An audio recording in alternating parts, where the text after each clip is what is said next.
The rain fell relentlessly over the city, a symphony of droplets striking the pavement, cascading off rooftops, and splashing into the growing puddles that reflected the warm glow of streetlights. The evening air was cold, sharp, and unwelcoming, driving most people to seek shelter under umbrellas or within the safety of nearby cafes and buildings.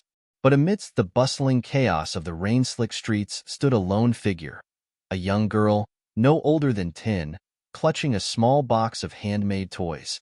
She stood near the corner of an intersection, her thin frame dwarfed by the imposing shadows of skyscrapers. Her clothes, soaked and clinging to her shivering body, were worn and patched, offering little protection from the cold. Her shoes, old and cracked, barely held against the icy puddles that seeped through to her small feet. Despite her condition, her eyes betrayed a fierce determination. With one hand, she held a flimsy cardboard sign that read, "Toys for sale. Please help," while her other hand carefully adjusted the contents of her box to keep the handmade items dry under the protection of a thin piece of plastic. Her toys were simple: wooden cars, cloth dolls, and paper animals, each lovingly crafted, though far from perfect. She called out weakly to the passers-by, her voice barely rising above the pounding rain and the sound of rushing traffic. "Please, toys for sale. Please help," she repeated, though most people ignored her. Some cast her fleeting glances of pity. Others hurried past without so much as a second look, consumed by their own lives. The girl's face was pale, her lips trembling from the cold, but she didn't leave. She stood firm, clutching her small box as though it contained something far more valuable than toys. Each rejection from a passerby seemed to chip away at her resolve, but she never stopped calling out. Her eyes darted between the strangers walking by, each one a fleeting hope, only to be dashed as they disappeared into the distance. Her desperation grew more visible with each passing minute, yet she remained rooted in her spot, driven by a purpose no one else seemed to understand. From across the street, a sleek black car idled at a red light, its engine purring softly against the backdrop of the rain. Inside sat James Carter, a man of wealth and influence, known across the city for his sharp business acumen and luxurious lifestyle. James was dressed impeccably in a tailored gray suit, his polished leather shoes resting on the plush interior of the car.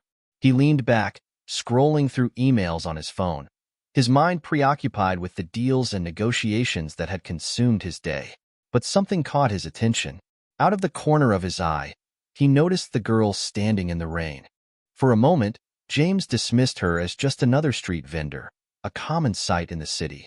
But as the car idled, his eyes drifted back to her. There was something unusual about the scene. The sheer determination in the girl's stance, the tremble in her voice, and the small toys she was so desperately trying to sell piqued his curiosity. He could see her struggling against the elements, her fragile figure trembling as she tried to keep her makeshift stall intact. She didn't look like an ordinary vendor. She looked too young, too vulnerable, and yet far too resolute. James lowered his phone, his focus now entirely on the girl. He rolled down his window slightly, allowing the cold air and the sound of the rain to seep into the car. The girl's voice, faint and cracked, reached his ears. "Please, buy a toy. Just one," she murmured to a passerby who barely glanced at her. Something about her words stirred an unfamiliar feeling in James. Was it pity?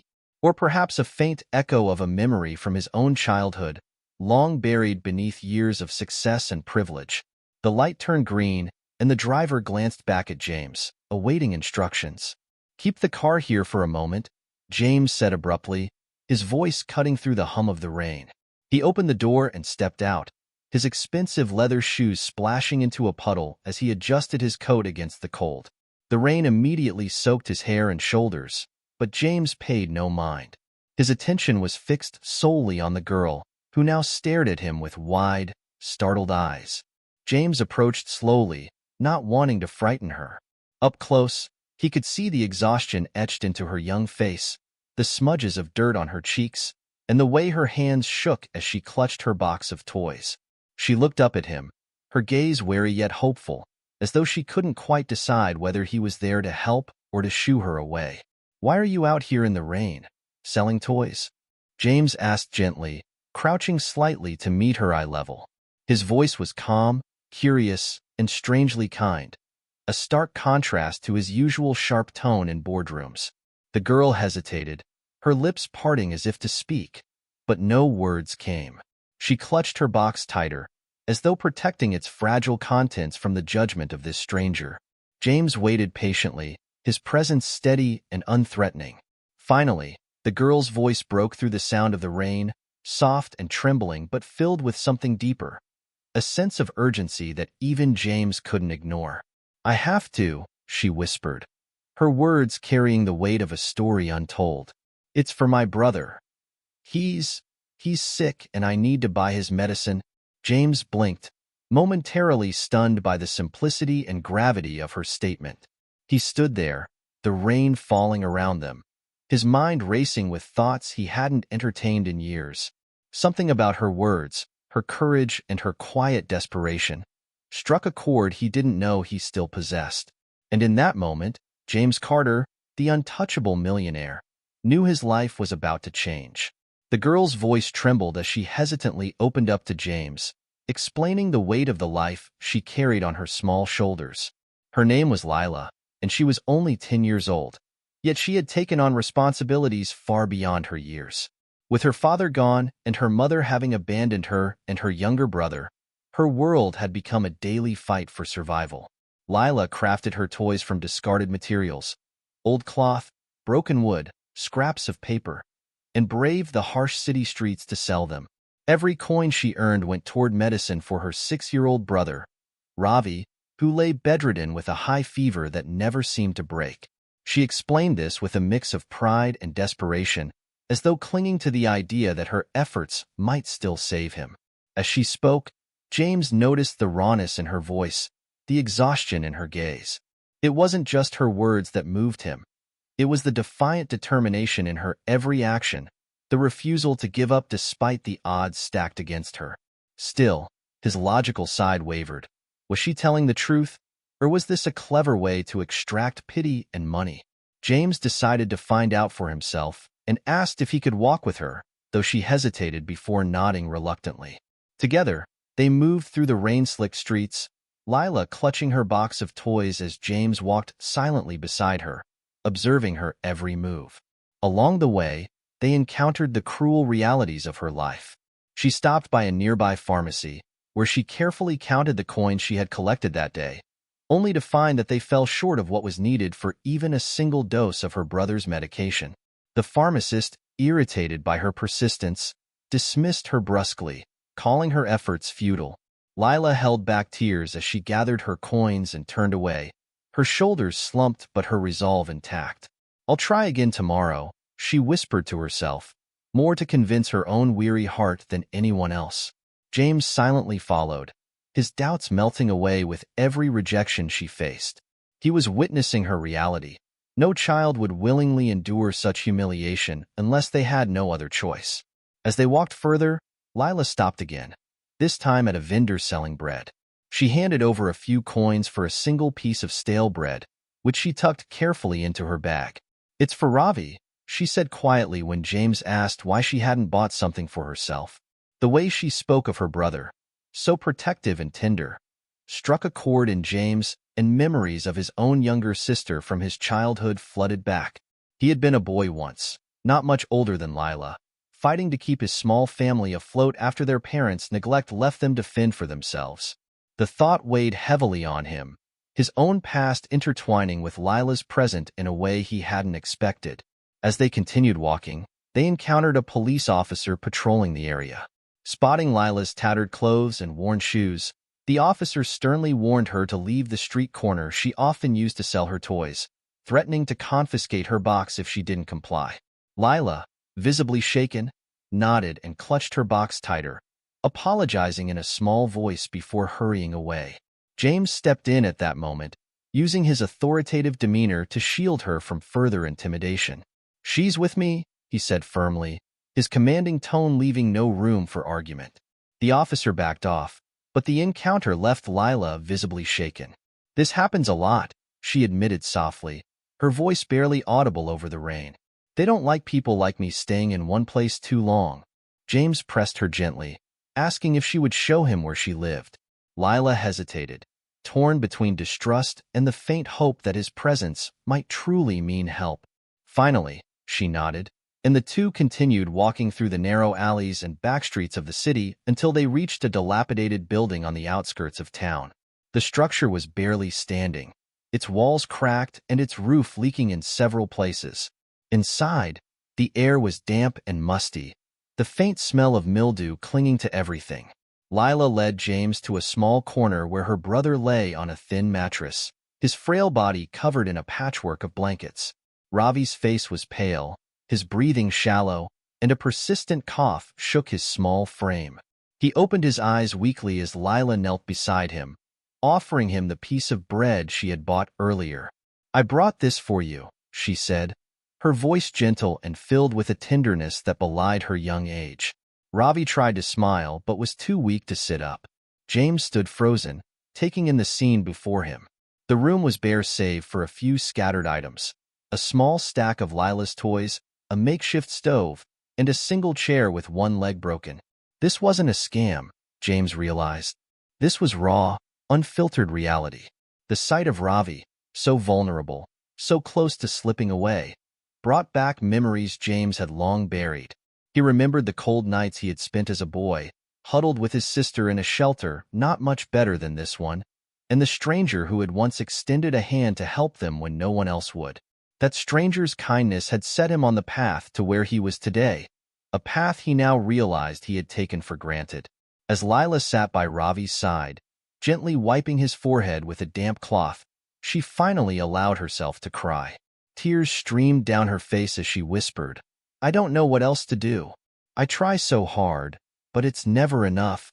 James crouched beside her, his heart breaking at the sight of her despair. "You shouldn't have to do this alone," he said softly, his voice thick with emotion.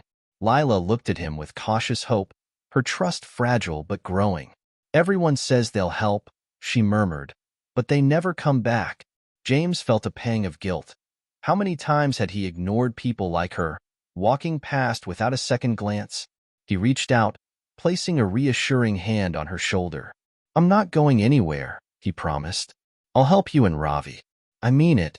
Lila didn't respond immediately, her eyes searching his face for any hint of insincerity. Finally, she nodded, her voice trembling as she whispered, "Okay." As the rain continued to fall outside, James knew this was a turning point, not just for Lila and Ravi, but for himself as well. He had the means to change their lives, and for the first time in years, he felt a sense of purpose that money alone could never provide. James sat beside Lila and Ravi in the dimly lit corner of their crumbling shelter, the weight of their reality pressing down on him like a storm he could no longer ignore. The boy's shallow breaths echoed in the quiet, his frail body trembling beneath the thin blanket. Lila clutched Ravi's hand tightly, her other hand holding the last piece of bread she had saved, though it had grown cold and stale. "This is all we have left," she whispered, her voice trembling with guilt and desperation.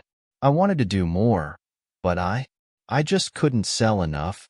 Her words cracked under the weight of suppressed tears, and James, for all his wealth and power, felt utterly powerless in that moment. Yet, a deep sense of urgency began to rise within him, an urgency not driven by pity but by an unshakable connection to their plight. He realized that Lila's struggles mirrored a chapter of his own life he had long tried to forget.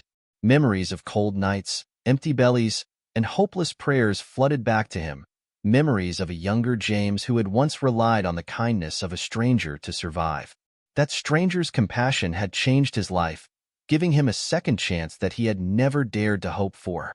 Now, sitting in this crumbling room, James saw his younger self in Lila and Ravi, and he knew he could not walk away.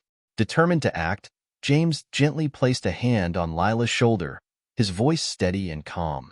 "We're not going to lose him," he said firmly. "I promise you that." Lila looked at him, her eyes wide with a mixture of disbelief and fragile hope. "But how?" she asked, her voice trembling. "No one ever stays to help. They all say they'll come back, but they don't." Her words struck James like a blade, and he felt an overwhelming responsibility to prove her wrong. Without hesitation, he stood and took out his phone, calling his personal driver. "Bring the car here immediately," he ordered, his tone unyielding. The driver, though surprised by the urgency, complied without question. Turning back to Lila, James crouched to her level and said, "We're taking Ravi to the best hospital in the city. He'll get the care he needs, and I'll cover every penny of it." Lila's lips parted, but no words came out. Instead, tears streamed down her face as she struggled to process the magnitude of his promise. "Why would you do that?" she finally managed to ask, her voice raw with emotion. James hesitated, his own emotions threatening to break through. "Because someone once did it for me," he admitted quietly, "and I've spent too long forgetting what that meant. It's time I remember." The car arrived, and James helped Lila carry Ravi into the warm interior, wrapping him in a blanket to shield him from the cold. The boy stirred slightly, his eyelids fluttering open to reveal dull, exhausted eyes. "Where are we going?" Ravi murmured weakly. "Someplace safe," James replied, his voice gentle but resolute. The drive to the hospital felt like a race against time, the tension thick in the air. James glanced at Lila, who held Ravi tightly, whispering reassurances to him as though her words alone could keep him alive. When they reached the hospital, James wasted no time. He strode into the emergency room, commanding attention with his presence. "This boy needs immediate care," he told the staff, his tone brooking no argument. Doctors and nurses sprang into action, wheeling Ravi away as Lila clung to James, her fear palpable. "Will he be okay?" she asked, her voice breaking. "They'll do everything they can," James assured her, though his own heart pounded with uncertainty. Hours passed in the sterile hospital waiting room, each moment stretching endlessly as Lila and James sat in silence. Lila's hands fidgeted with the hem of her shirt, her eyes fixed on the door through which Ravi had disappeared. James watched her, marveling at her resilience. She had endured so much, yet she had never stopped fighting. "You're stronger than most people I've ever met," he said quietly, breaking the silence. Lila looked at him, startled by the sincerity in his voice. "I'm just doing what I have to," she replied, her tone a mix of humility and exhaustion. James nodded, recognizing in her the same drive that had once propelled him forward. "Sometimes that's all it takes," he said. Just as Lila opened her mouth to respond, the door swung open and a doctor approached. Both James and Lila stood, their hearts racing as the doctor removed his mask and smiled reassuringly. "Ravi is stable," he said. "We've started treatment, and while it will take time, he's going to recover." Lila let out a sob of relief, collapsing into James' arms as the weight of her fear finally lifted. As they walked into Ravi's room, the boy opened his eyes and managed a weak smile. "You're still here," he said to James, his voice barely audible. James crouched beside the bed, his own eyes misting over. "I'm not going anywhere," he promised. Lila knelt beside her brother, holding his hand as fresh tears streamed down her face, tears of gratitude and hope. In that moment, James realized that helping them was more than an act of kindness. It was a chance to honor the stranger who had once saved him. The trajectory of his life had changed forever, and he knew that theirs had, too. The sterile white walls of the hospital seemed less oppressive as sunlight streamed through the windows, casting a warm glow on Ravi's bed. The boy's color had returned, his frail body now resting peacefully under the care of the hospital staff. Lila sat by his side, her hands clutching his, her once anxious face now softened by relief. "He's going to be okay," she whispered, almost as if saying it aloud made it more real. James stood a few feet away, watching them with a quiet sense of fulfillment. He had done what he had promised, kept Ravi alive and safe, and yet, the transformation that had begun within him wasn't complete. As Ravi recovered over the following weeks, James remained by their side, helping Lila navigate the hospital's procedures and ensuring Ravi received the best care money could provide. But his involvement didn't stop there.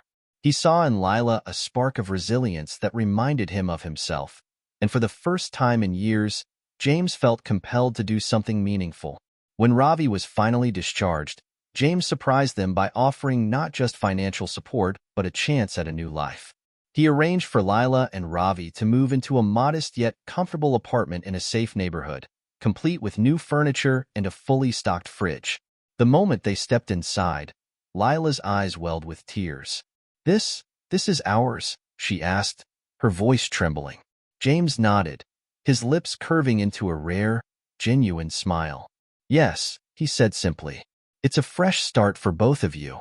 Lila's initial hesitation melted away as she realized that James truly meant to stay in their lives. Over time, she began to trust him, opening up about her dreams of going back to school and creating a better future for Ravi. James encouraged her, even enrolling her in a local program where she could learn skills to support herself and her brother. Meanwhile, Ravi, now healthier and more vibrant, started school for the first time. The boy's wide-eyed wonder at simple things, a clean classroom, a kind teacher, a warm lunch, reminded James of the joys he had long taken for granted. He visited them often, bringing groceries, checking in on their progress, and sharing meals that turned their small apartment into a home filled with laughter and hope. Through these moments, James found himself changing in ways he hadn't anticipated. His life, once defined by cold business transactions and empty luxury, now felt rich with purpose. He began to step back from his corporate empire, delegating responsibilities to trusted associates while focusing more on philanthropy.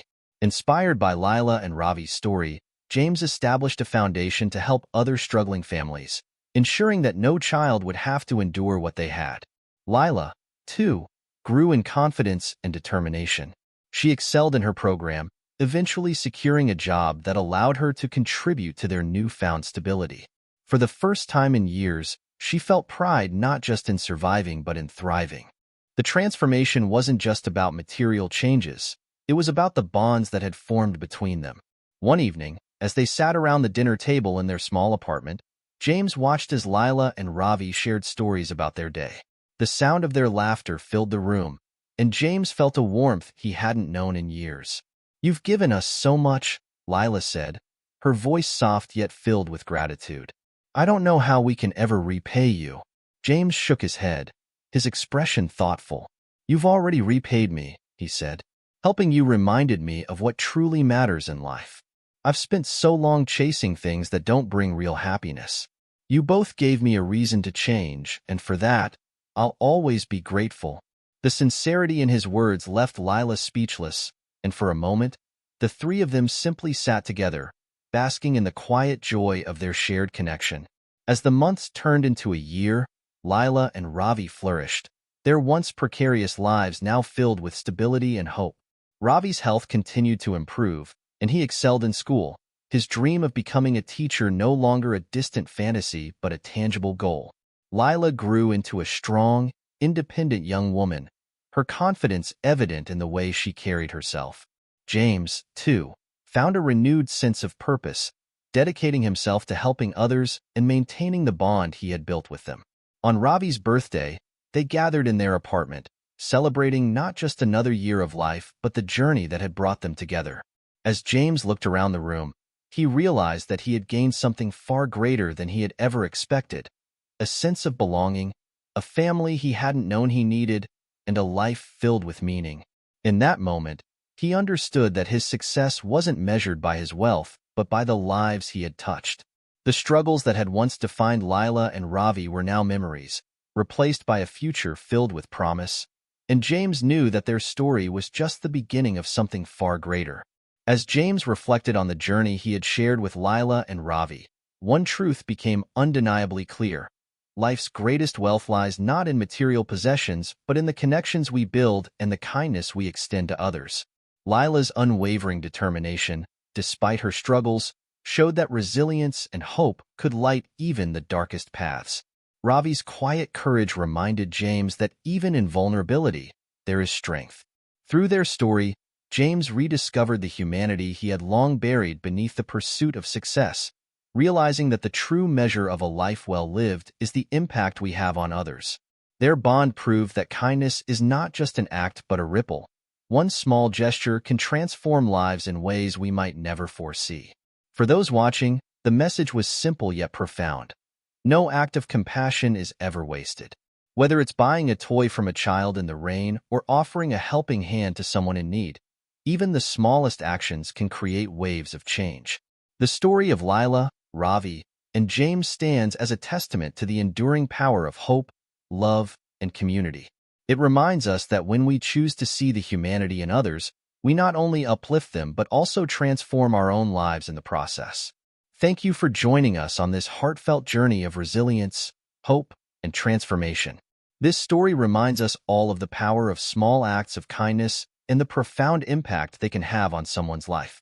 If this story inspired you, consider sharing it with someone who might need a little hope today. Don't forget to like, subscribe, and follow for more stories that touch the heart and spark change. Together, let's continue spreading positivity and making the world a better place, one story at a time.